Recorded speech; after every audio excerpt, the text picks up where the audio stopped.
Alors, salut à tous, c'est Frédéric Delavier. Je vais vous faire cette petite vidéo éducative et un peu comique sur la naissance des États et des oligarchies. Alors, c'est comique sans lettres, hein, mais ça va être intéressant. Je vais vous faire un petit topo un peu simplifié, mais très éducatif. Donc, on va revenir en arrière, hein, on va au début de l'humanité. Alors, à l'époque, j'ai pris mes quelques notes hein, ici. Donc, au Paléolithique, hein, c'était l'époque des chasseurs-cueilleurs.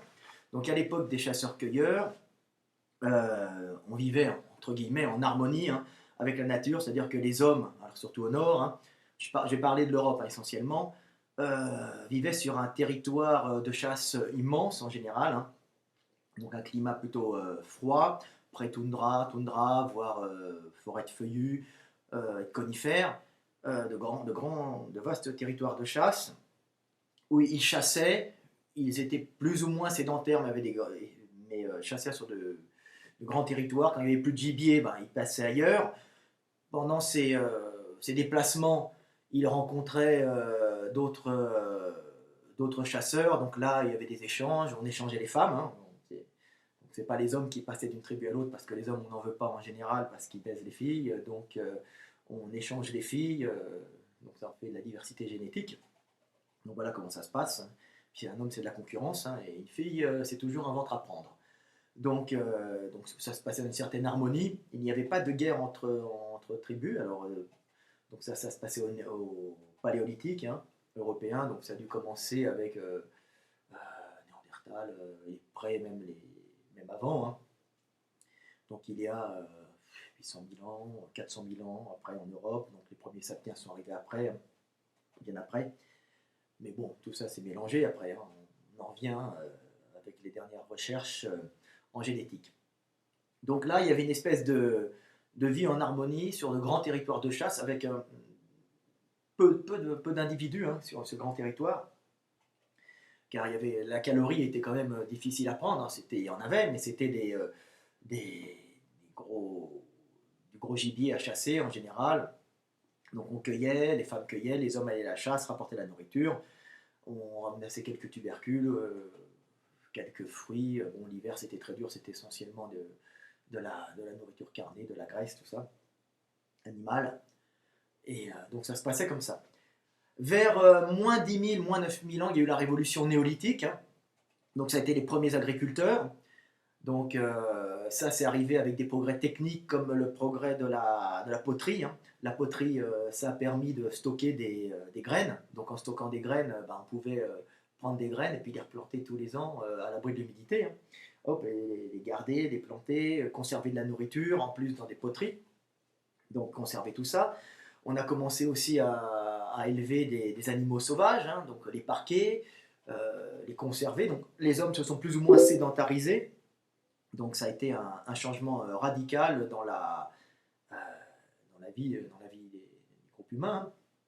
Donc cette gestion de la nourriture, de l'apport calorique, a permis un accroissement de population important. Hein. Donc on s'est retrouvé avec une multiplication des hommes parce qu'il y avait plus de calories puisqu'on arrivait à gérer, on n'était pas tout le temps obligé de partir à la chasse, on n'était pas au jour le jour comme un chasseur-cueilleur hein, qui vit au jour le jour. Là, on commençait à gérer des stocks. Donc gérer des stocks permet d'avoir plus d'enfants, plus d'individus sur un même territoire. Donc c'était une période relativement florissante au départ. Hein. Donc il y a eu donc l'agriculture, l'élevage, une industrie de la pierre, des outils. Donc il commençait même à y avoir quelques ouvriers, quelques spécialistes dans la fabrication d'objets qui sont là, qui sont apparus. Mais avec cette sédentarité, il y a une nouvelle niche écologique qui s'est ouverte, celle des parasites humains. Donc certains groupes humains, qui étaient à la base des chasseurs-cueilleurs, se sont dit ça va être plus facile d'aller chercher la nourriture chez ceux qui la stockent. Parce qu'avant, personne ne la stockait, donc il n'y avait pas moyen de piller. Les chasseurs-cueilleurs ne peuvent pas se piller, tout juste peuvent-ils se faire des guerres sur des territoires. Et en général, ça se passe plutôt dans des climats tropicaux, forêts tropicales, plutôt que dans des climats européens où où il y a une possibilité de suivre du gibier, de se déplacer, et il y a quand même plus d'accès à la calorie sur un climat européen, sauf l'hiver. Et sauf, on est dans un autre système. Donc, il y a une nouvelle niche écologique qui s'est ouverte, celle des parasites humains, donc des pilleurs. Donc, il y a eu des groupes humains, des bandes de mecs, avec leurs femmes aussi, hein, qui se sont mis à vivre justement sur le dos des premiers agriculteurs et des premiers éleveurs. Donc, ils allaient sûrement de région en région et ils pillaient bien méchamment nos braves agriculteurs. Et alors, ça se faisait dans la violence, hein. Ça a été une période très très très violente, ce néolithique, hein. On retrouve beaucoup de squelettes avec des pointes de flèches rentrées dedans. Donc ça a été vraiment très dur. C'est-à-dire, à partir du moment où il y a eu des réserves, les hommes se sont agressés pour ces réserves. Parce qu'il y a une loi naturelle, hein, qui est très simple, hein, qui concerne on va dire, tous les êtres vivants, et y compris les hommes, c'est qu'en général, on va chercher la calorie au plus proche et au plus facile. Alors comme la chasse demande quand même une dépense, c'est fatigant, ben, c'est beaucoup plus facile d'aller chercher la calorie chez son voisin qui l'a stocké, surtout si on est plus violent que lui. Alors on ne les tuait pas tout le temps, mais on leur pillait violemment. Alors des fois ils s'opposaient, alors quand ils s'opposaient, il fallait les tuer, hein, c'était normal, hein, on ne peut pas avoir de problème. Sauf que nos sédentaires, nos agriculteurs et nos éleveurs ne sont pas si cons que ça. Ils ont fini par s'armer et par se protéger. Donc ils faisaient attention et puis se cacher aussi, aller dans des coins reculés, ne pas revenir tout le temps, voire les mettre des mecs en poste de guet. Donc ça devenait beaucoup plus difficile d'attaquer nos agriculteurs et nos éleveurs qui eux-mêmes s'armaient. Donc à chaque fois qu'il y avait une razzia, ça s'appelle la razzia, hein, d'un groupe humain parasite sur un groupe d'agriculteurs éleveurs ou d'éleveurs, on risquait des pertes, hein. Donc déjà que les groupes parasites sont moins nombreux, comme les prédateurs sont moins nombreux que les proies en général, il y a qu'à voir en Afrique, hein, vous regardez dans la vaste savane, il y a quelques lions pour plein de gazelles, de gnous et autres antilopes, hein. Donc à chaque fois qu'on allait attaquer, on en tuait 5, 6, mais on perdait un homme. Mais perdre un homme pour un groupe petit, pour un petit groupe, c'est gênant, hein. Donc nos parasites humains, hein, notre groupe de parasites humains, un jour a eu une très très très très bonne idée. Ils sont allés voir, alors ça s'est passé un peu partout, hein, dans cette vaste Europe, ils sont allés voir nos agriculteurs éleveurs, hein, nos premiers agriculteurs éleveurs, et puis ils sont allés leur dire, écoutez, on vous propose quelque chose, vu que c'est dangereux pour vous, il y a des pilleurs, on va vous protéger des pilleurs et on va s'occuper justement de vous protéger. En échange, vous nous nourrirez, vous nous habillerez. Ce qui était pas vraiment dit, comment dire, d'une façon claire, c'est que les pilleurs et les voleurs, c'est eux-mêmes, hein. Donc c'est un peu comme la mafia. Donc c'est la naissance des mafias, si vous voulez. Donc la mafia, c'est devenu la mafia et vous protège d'elle-même, hein. Vous payez l'impôt à la mafia pour pour pas qu'elle vous agresse. En échange, vous lui donnez un pourcentage de ce que vous gagnez. Donc ça a été le début des mafias, vous voyez, des mafias. Donc ces groupes d'hommes ces pilleurs, hein, ces parasites humains, sont devenus des protecteurs. Mais effectivement, ils ont eu quand même un rôle à jouer, puisqu'il y avait quand même quelques groupes de pilleurs, qui allaient par-ci par-là piller les autres, on va dire les autres villages. Et il fallait bien que de temps en temps, nos parasites humains qui s'étaient vendus, hein, en quelque sorte comme protecteurs, ils s'étaient vendus. Travail. Donc ils étaient obligés de conserver les armes et d'aller des fois défendre leurs éleveurs et leurs agriculteurs, leurs éleveurs, hein. Donc leurs cheptels, leurs brebis en quelque sorte. Donc ils étaient obligés des fois de défendre leur village. Donc ça a été la caste des guerriers protecteurs. Jusqu'au jour où ça s'est stabilisé. Bon, c'est un système qui marche, hein, puisque ça s'est vraiment calmé, il y a eu moins d'agression, moins de violence, avec ce système de raquettes, mais de raquettes contre protection. Donc ça devenait tellement difficile d'attaquer les villages qu'après, chaque village, chaque groupe, chaque région avait ses protecteurs, et c'était devenu extrêmement stable. Sauf que nos producteurs, donc nos éleveurs agriculteurs et artisans se sont dit un jour, écoute, c'est tellement stable qu'on va que ces gens-là sont maintenant inutiles. Pourquoi se faire protéger alors qu'on est dans un état de stabilité? On a accès à la calorie, il y a de plus en plus d'individus, puisque c'est stable, c'est des progrès, l'humanité se développe. Hein. Donc on n'a plus besoin de ces gens-là. Ils sont allés voir ces gens-là. Je vous fais la petite histoire un peu comique. Hein. Regardez, on n'a plus besoin de vous, on va vous dégager. D'ailleurs, ils ont été dégagés des fois. Hein. On s'en est aperçu sur quelques ruines. Je crois que les ruines, des grandes ruines en Turquie, c'est passé comme ça. Oui, je crois que c'est ça.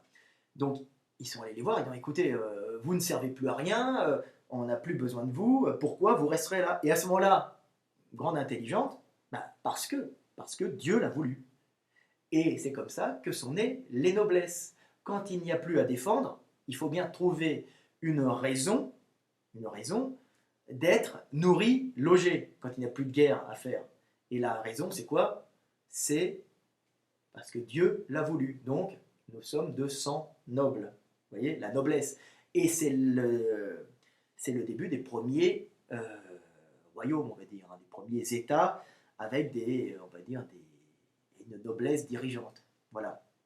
Donc, tout ça part à la base du vol et du racket. Hein. Et après, il faut justifier l'inactivité. Donc, vol, racket. Après, guerre, période terriblement dure. Après, il y a stabilité, puisqu'il y a une espèce de groupe de villages qui se forment. Et après, justement, quand il y a tellement beaucoup de stabilité, il y a la noblesse qui arrive, la noblesse, parce que c'est de droit divin, parce qu'il n'y a même plus de guerre à faire. Donc, la naissance des États, ça s'est passé comme ça. Hein. Ça s'est passé tout simplement parce qu'il y a eu des réserves et des gens qui pillaient. Donc, il fallait des protecteurs. Donc voilà, c'est à peu près ce que j'ai à dire. Donc voilà, le subterfuge, c'est Dieu qui l'a voulu. Et hop, on passe à la noblesse. Qu'est-ce que je voulais dire? Oui, je vais juste sur la comparaison entre le climat européen et le climat à l'époque des chasseurs-cueilleurs. Hein. Donc ça se passait bien en Europe. Être chasseur-cueilleur en Europe, c'est de vastes espaces, hein, avec des forêts, des fois moins. Donc c'est pas la forêt tropicale. Hein. Et par contre, en forêt tropicale, ça se passe pas tout à fait comme ça. C'est beaucoup plus violent parce qu'il y a beaucoup moins de nourriture au sol, si vous voulez, à cause de la canopée. Hein. La canopée, c'est les arbres. On est au tropique, donc il y a vraiment beaucoup de calories qui arrivent. Et comme il y a la lutte pour la nature, c'est les plantes pour prendre le maximum de calories. Elles grimpent en hauteur et on se retrouve souvent sous les tropiques quand c'est humide en plus. Avec des arbres géants et toute une faune et une flore en hauteur. Donc au sol, dans les forêts tropicales, il y a moins à manger en général. Alors on trouve des oiseaux, on trouve des petites bêtes au sol, hein, les gros prédateurs au sol, les plus gros qu'on trouve, hein, bon, à part les tigres à certains endroits, mais il y en a beaucoup moins qu'en savane, ou bien qu'en zone de toundra, ou qu'en zone de steppe, comme en Europe, il y avait pas mal. Donc on peut se trouver avec beaucoup moins d'individus en forêt tropicale. On oublie d'avoir beaucoup moins, on ne peut pas avoir beaucoup d'individus parce qu'il n'y a pas moins de déboisés, hein, mais ça c'est notre affaire, ça vient après. Donc les groupes étaient beaucoup plus agressifs entre eux, hein, en forêt tropicale, il faut le savoir. Et vous regardez en Amazonie, hein, comme il n'y a pas assez de nourriture au sol, on peut chasser très bien sur un territoire qui nous appartient, hein, mais si des voisins, une autre tribu vient, en général, on les tue parce qu'on va se retrouver en carence de gibier, hein, en général. C'est ce qui se passe. Donc forêt tropicale, hein, les chasseurs-cueilleurs sont plus agressifs qu'en zone européenne où il y a de la steppe, où il y a encore de la forêt, mais il y a de la steppe, il y a de la plaine, donc c'est pas la même chose.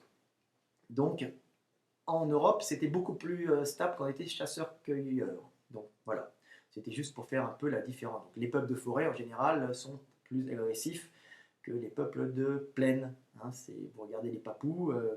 Les Papous, quand les explorateurs venaient, on les tuait et puis on les mangeait. Et puis il y a des guerres entre tribus Papous. Hein. Et pareil en Amazonie, hein, quand on se retrouve en forêt, les gars se tuent entre eux, les Indiens, ils se tuent, ils se font réduire les têtes. Ils sont très très très très violents. Très violents pas parce qu'ils sont méchants, parce que si quelqu'un vient chasser sur votre territoire, vous crevez de faim. Donc tout ça, on est encore tout le temps l'histoire de la calorie.